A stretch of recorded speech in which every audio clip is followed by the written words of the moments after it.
Hello, everyone. Thank you for joining us at World of Pets podcast. We love having you here on a weekly basis. And we want our pets to live as long as possible, but we want that to be a good quality life. So, to that end, we on this podcast explore all things about pets and animals so that we can have them around for a long time, but they are living a quality life. So, again, thank you for joining us. Take it away, hosts. That's you tonight, Hello. buddy. That's you What's up, tonight. buddy? Welcome to the World of Pets podcast. I'm Anthony. You all know that I have a special guest host tonight named Claire. This is our microphone for tonight. And just kidding. Tonight, of course, the show is, as always, is sponsored by debspets.com. That's DEBSPETS.com. And you've got a microphone too. I might put mine down because I'll forget it's my microphone. But anyway, tonight we have a special guest that's normally my co-host named Peyton Pooh or David, and David is going to be talking to us about bees, and that, my friends, is the bee's knees.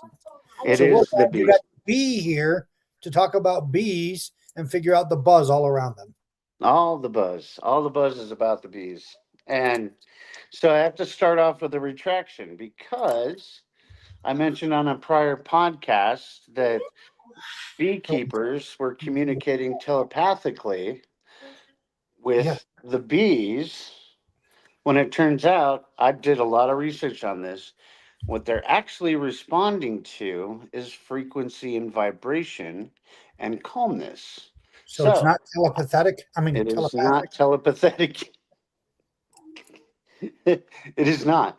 So I Oh, mean that goes back to like Tesla theory and all kinds of stuff. And I'm like, well, that makes perfect sense. I mean, almost every animal reacts to your attitude, the way that you're responding to them, the way that you talk to them, all that stuff. So, Miss Claire, what would you like to ask me first? Oh, when did you start getting into bees? So I first got into bees when I was about 7 or 8 years old. And what I loved about bees was watching them go from flower to flower in the backyard. And they weren't, my parents told me, don't worry about it, just leave them alone. Just leave them alone. there you You'll go. be fine. So my parents knew a little bit more about bees than I did at that time. And so as I learned over the years about bees and how they pollinate flowers, they actually go from one, I forget the name of the what it's called in the flower, but there's like say if you were to take a columbine, right? It's Like got like Misty. five prongs right there in the middle of the flower. So they will go from one to the other to the other to the other, and they're what's called cross pollinating, but they're cross pollinating the same plant at the same time. And so then they'll go fly to another plant and they'll take the pollen from that plant and pollinate the other plant, which is Oh, really fascinating. cool. Nice. So, do you do any beekeeping yourself? Do you have like a box or a hive? I have a man purse. What? What? Singing pants? No, I don't do any beekeeping myself. But what I do is literally just stay calm, walk away, and watch them work. There's several different types of bees as well. So there's worker bees, beehive bees, queen bees. I'm missing one in my brain right now, but I'm also missing a brain. So, but there's distinct difference between all of them. And the pollinators are the most common that you witness, like going flower to flower, garden to garden, all that stuff. And the interesting thing about that is most of them are males, and most of them actually don't have stingers. Yay. Wow. Yeah.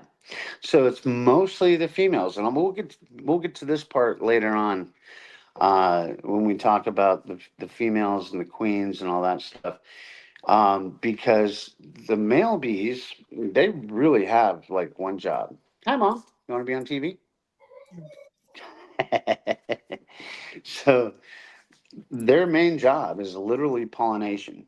So they go, and when they use their little thingy things, their little bee's knees, and they get in there. So what they're doing is they're pulling the pollen out of the tips of the flowers, right? So, and then they're moving that pollen, which could be male or female of that plant, and moving it to another part of that plant. Sure. So, a lot of plants are both male and female. So, it's a interesting thing that I Plants are discovered. male and female. Plants have gender. Yep, we're at that point in our life, Anthony, that we have to identify plants as male and female together at the same I'm time. assuming roses are female. Roses are red. Right. Yeah. And violets are blue. Roses are red, violets are blue, mustard is yellow. That's a good one. I like that. She's cute.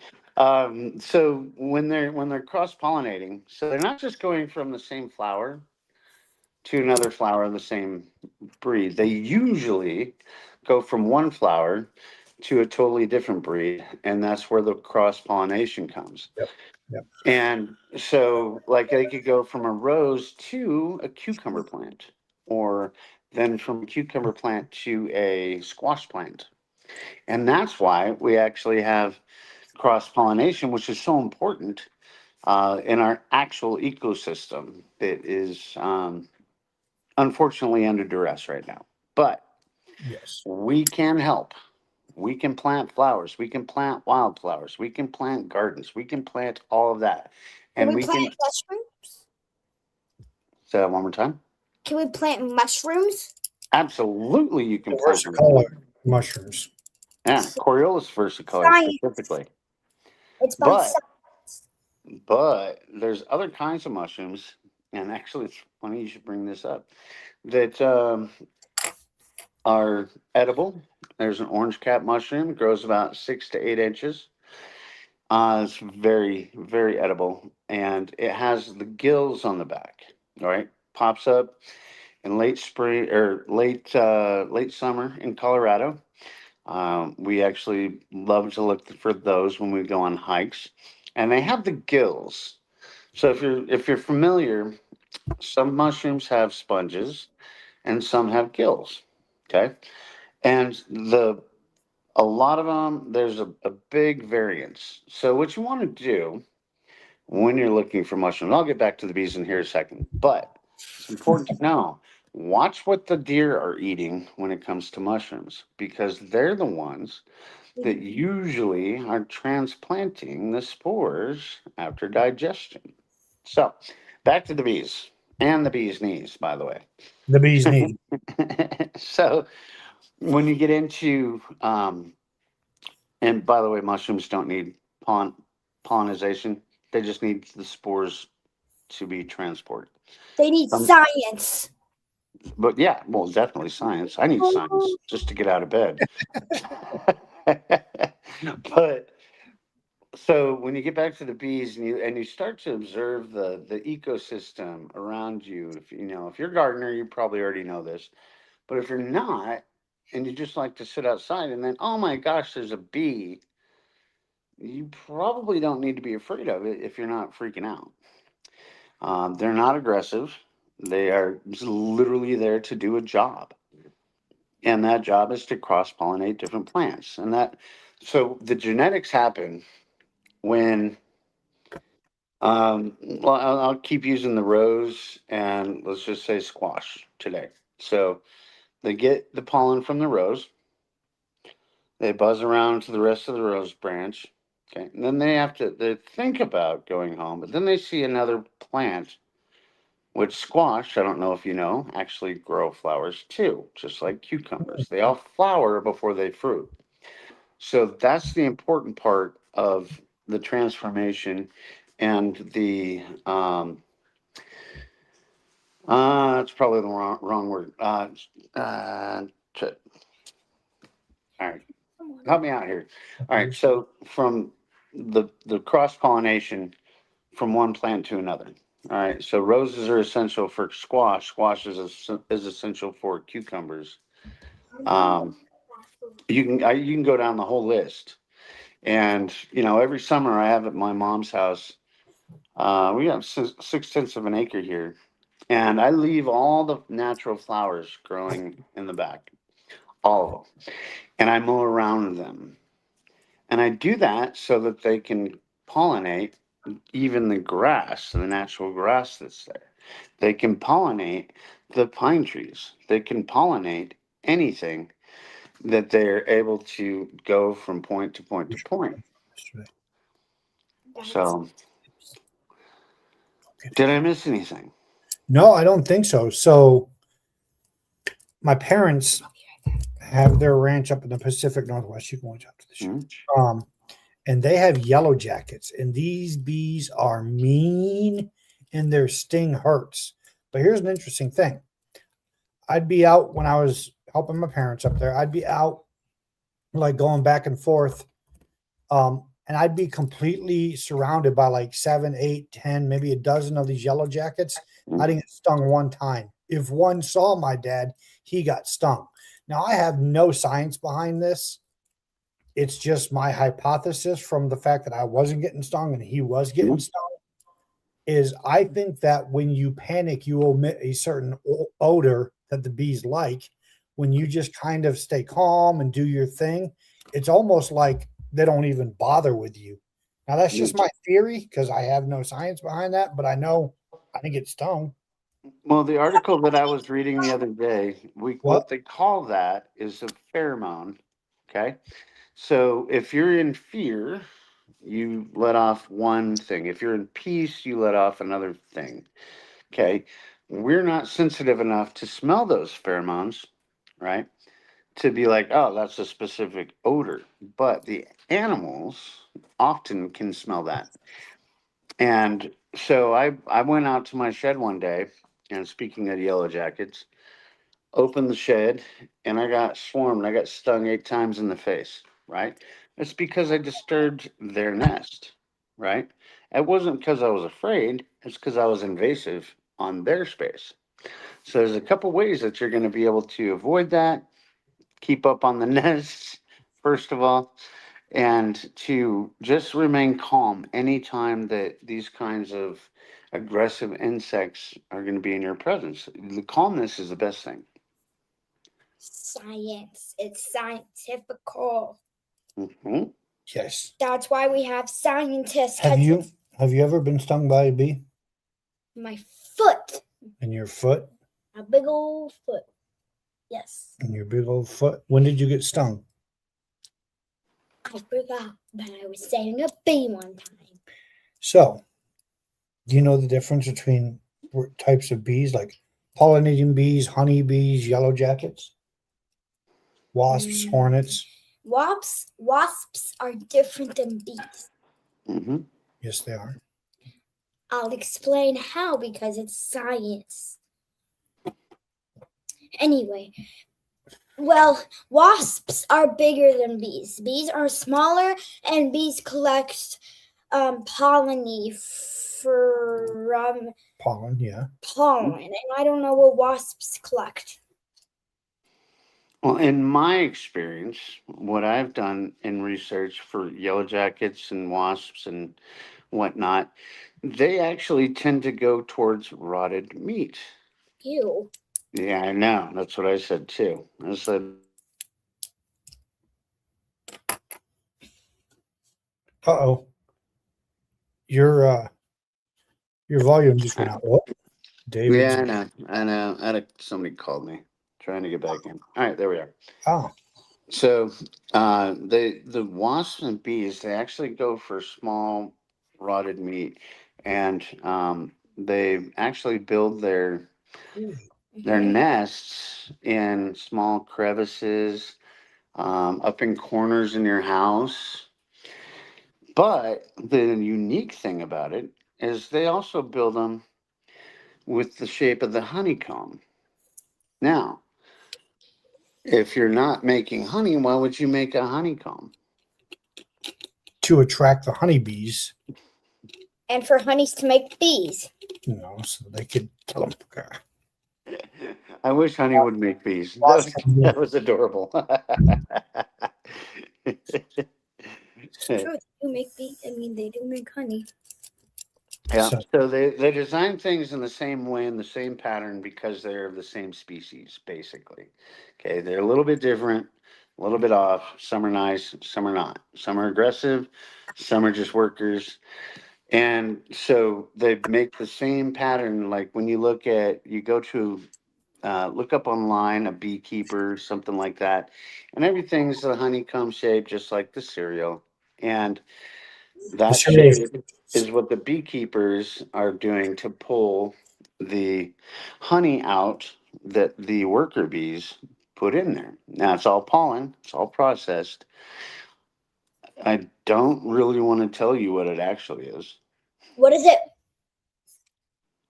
It's something that you probably wouldn't want to eat if you found it on the trail in the woods. Let's just put it that way. Is it mustard? No. That's not much. It's So something to eat. it's a byproduct of their work, is what it is. It goes through their system and comes out the other side. Yes, Brody. Ew. But it's nice and sweet when it does. So let's transition into another thing, another aspect of why bees are important in our let's call it our economy. Our economy is very, very reliant on bees. Not only is it important for farmers, not only is it important for, clearly agriculture, all that stuff, but they also help maintain smaller pests, if you will. But they're super sensitive to pesticides, which is really tragic. So that's why we have a decreasing population of bees. So in the industry that I was in for 30 years, this is one of the interesting things that I discovered. So being in flooring for 30 years, when you pull a toilet to change out a vinyl floor, tile floor, whatever, what was on the bottom of the toilet to make a seal? Do you know? Bees. Caulking. No bees. I don't know why we're talking about toilets right now. Caulking. We're getting there. All right. So what is on the bottom of a toilet most of the time, up until recently, after the bees started uh, declining in population, were beeswax toilet seals. Oh. Ew. Yes. So they had an industrial use. And you can use them. They're very prominent in lip balm. They're very prominent in sealing wood for construction, that kind of stuff. So when this decline started to happen, they started to make more of those things out of petroleum, like an accordion, if you will, instead of just a wax seal instead. So the accordion seals are not. You can't read it. What Mind does it say? Mind your Own beeswax. Mind beeswax. Mind your own beeswax. your own beeswax. That's right. Mind your own business. And so yeah, so when we talk about bees and the ecosystem and everything else, it goes beyond food. It goes beyond getting stung by one. Okay. Mhm. It goes to there's a literal industrial use for their byproducts. And that's what I think is absolutely fascinating. And you know what's important about buying local honey where you live? What's that? The important thing is it identifies very specific allergies and antigens that are in your area that might make you sick. So it's a good antibiotic. It's a good anti-allergy. It's all kinds of goodness. Bees are super important in our world. Super important. I agree. Yeah. Agreed. Agreed. So you do keep bees at your mom's house a little bit? Outside only. She panics if I How get a many do you have? speck of dust in here. Actually, I sat outside yesterday. The flowers are starting to sprout out here. I think I saw 4 or 5 at one time, which was actually a pretty good count. So yeah, and they were just going hopping flat, sprout to sprout. They're starting to pollinate the brand new flowers this time of year in Colorado Springs. We're at 6,500 feet above sea level. We just had our, I think, hopefully, our last frost about a week ago.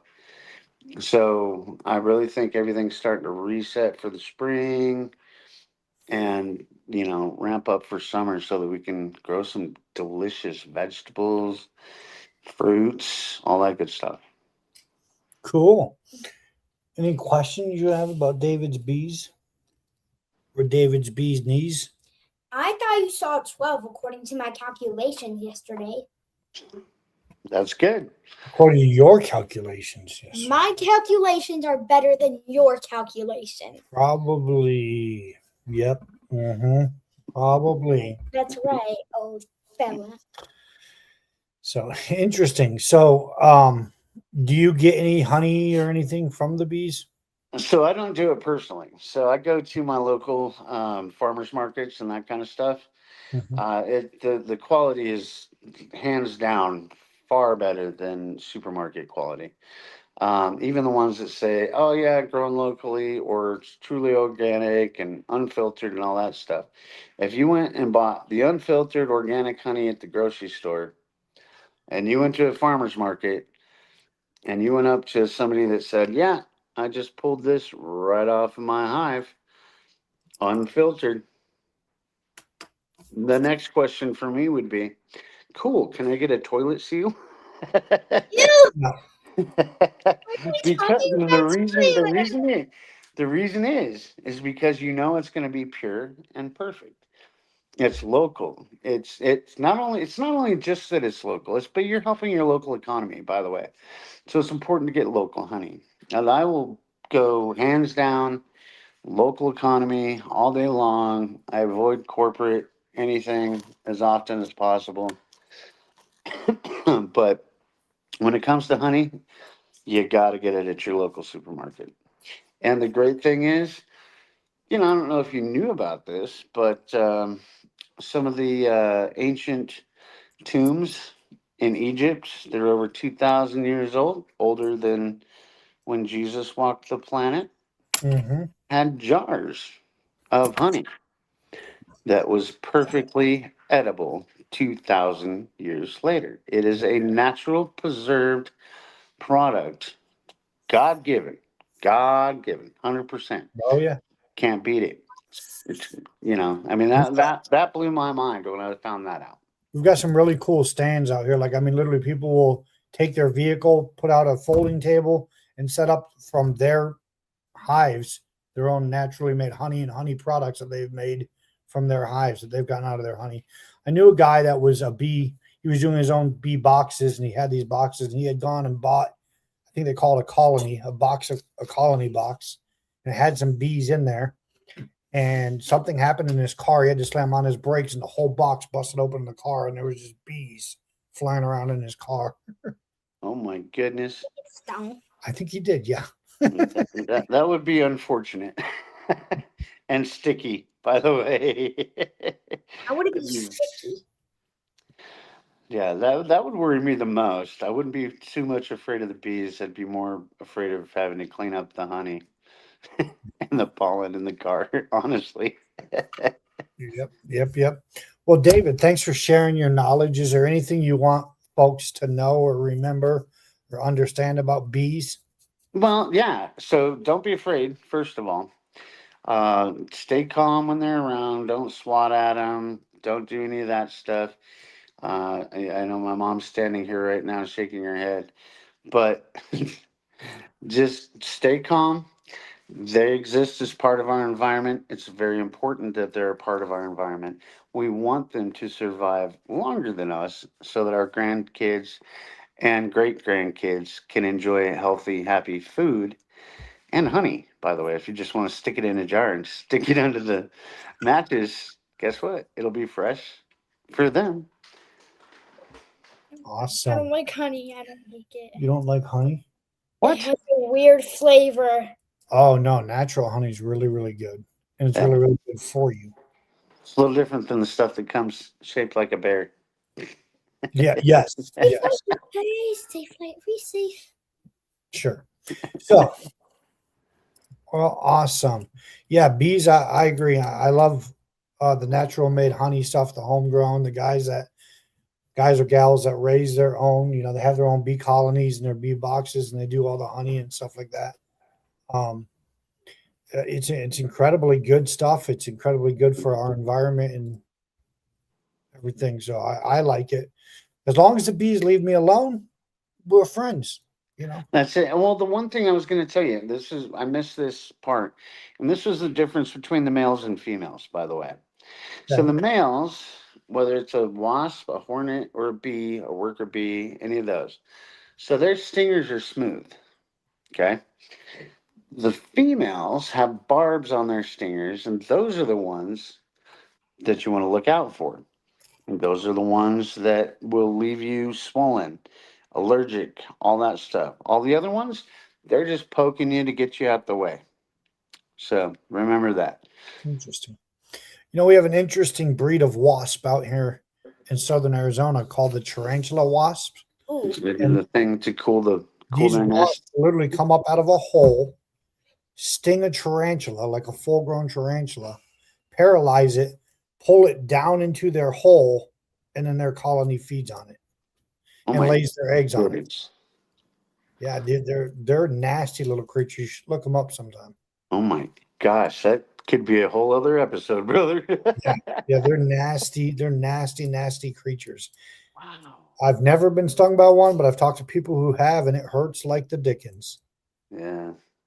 So awesome. Well, thanks for playing the opposite role today, David. We've gotten to do it a couple times, and you got to be the guest, our guest of honor today. All the way from springing up in Colorado Springs and talking to us about your bees. We appreciate it. Why don't you have anything to say in departing? Do you have any final words for the guests? I do.